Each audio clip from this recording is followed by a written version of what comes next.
Ya. Dan orang kata ini semua fiction, dongeng, ya. Tetapi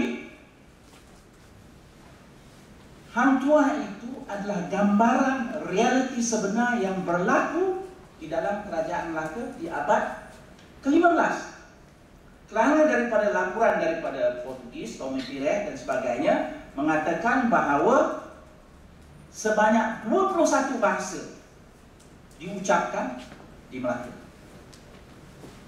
Sekiranya ada sistem pendidikan ketika itu seperti yang ada di Malaysia hari ini, pasti ianya bukan sistem satu aliran sebagaimana yang diangan-angankan oleh nasionalis Melayu dalam Penyata Rasa ataupun Penyata Ramandali.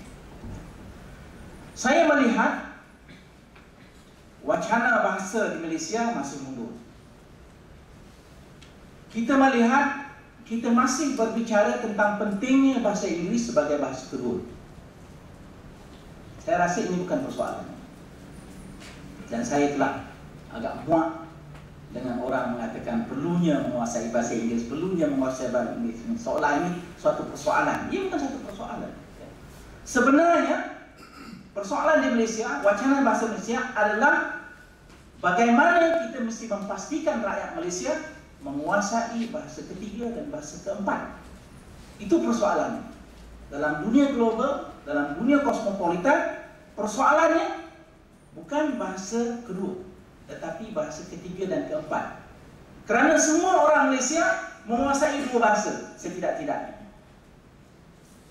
Dan saya rasa orang Cina lebih bernasib baik kebanyakannya menguasai tiga bahasa dalam sosialisasinya. Jadi bagi orang lain misalnya bahasa ketiganya adalah bahasa Inggeris dan bahasa keempatnya adalah bahasa Arab. Bahasa keduanya adalah bahasa Cina. Itu gagasan saya, pandangan saya. Kerana dari segi kedudukan masa ini dan juga sifat masyarakat Malaysia, orang Melayu bahasa keduanya adalah seharusnya bahasa Cina. Dan ini dipastikan dengan keadaan dunia hari ini di mana kepentingan bahasa Cina menjadi lebih penting dengan kemunculan Cina sebagai kuasa ekonomi. Jadi penguasaan bahasa Cina ini bukan lagi harusnya dalam wacana masalah ideologi, masalah kaum. Ini adalah persoalan ekonomi. Ini suatu dimensi baru yang belum dipertimbangkan dalam bahasa-bahasa kita di Malaysia. Saya faham mengapa Lim Giok diberikan gelaran zuhud ataupun ruh bangsa. Bahasa adalah jiwa bangsa. Saya, generasi saya semua menyanyi lagu ini di sekolah. Saya rasa Dr. Kuah pun menyanyi di sekolah. Tetapi bahasa juga saluran idea, pemikiran, perdebatan tamadun dan sebagainya. Saya mempelajari bahasa Yunani kuno kerana ingin membaca Plato dan Homer dalam bahasa asal. Dan ramai yang belajar bahasa Sanskrit untuk membaca Mahabharata dan Ramayana untuk mengetahui segala nuansa kisah yang akan hilang melalui terjemahan. Begitu juga dengan bahasa Cina. Bagi orang Melayu, pengetahuan bahasa Cina bukan sekadar untuk mengetahui pertengkaran politik antara masyarakat Cina dan apa reaksi orang Cina tentang pendawaan Tun Ling Yong-sik misalnya. Tetapi penguasaan bahasa Cina akan memungkinkan kita untuk mengikuti secara dekat segala ilmu yang dikeluarkan oleh Cina yang sedang muncul sebagai kuasa besar ekonomi dunia. Jika ini dapat Malaysia lakukan, maka kita seluruh negara terhutang budi kepada Lim Giok kerana meletakkan asas bahasa Cina, pendidikan Cina di Malaysia. Saya menyatakan ini tanpa sebarang sifat apologi. Tetapi saya difahamkan Lim Giok adalah juga seorang yang mempunyai pengetahuan yang mendalam terhadap tamadun dan kesusastraan Cina. Beliau juga dipengaruhi oleh pemikiran Kang Youwei dan juga Yang Chichao, dua tokoh reformis moden Cina. Kang Youwei boleh dibandingkan dengan Muhammad Abduh seorang tokoh reform Islam yang berpengaruh sehingga hari ini, sementara Liang Chichao boleh dibandingkan dengan Taha Hussein yang lebih radikal sikapnya dalam penerimaan terhadap, yang lebih terbuka terhadap orang Barat. Jika Malaysia ingin membina, mencipta tamadun, pendidikan Cina perlu disemarakkan. Bukan sekadar pengajaran bahasa, tetapi diangkat kepada pengkajian tamadun, falsafah dan kesusastraan Cina. Baru-baru ini saya membaca sebuah buku bertajuk Foundation of Confucian Thought, Intellectual Life in the Qing Period. Penulisnya adalah Yuri Pine, seorang sarjana dari Israel.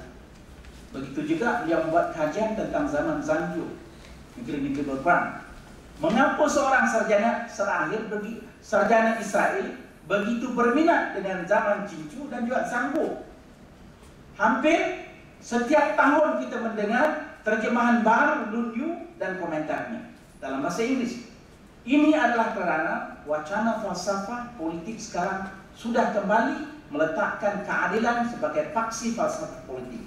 Selama 300 tahun falsafah politik meletakkan kebebasan sebagai paksi falsafah politik. Ini kita saksikan. Tetapi sejak tahun 1970-an muncul kembali membawa keadilan itu di tengah-tengah falsafah politik, sebagaimana dimulakan oleh Plato, kemudian diikuti oleh ahli falsafah Islam dan juga kemudian Thomas Aquinas. Dan sekarang dunia di Barat sendiri meletakkan keadilan ataupun justice itu di tengah-tengah falsafah politik, bukan lagi kebebasan.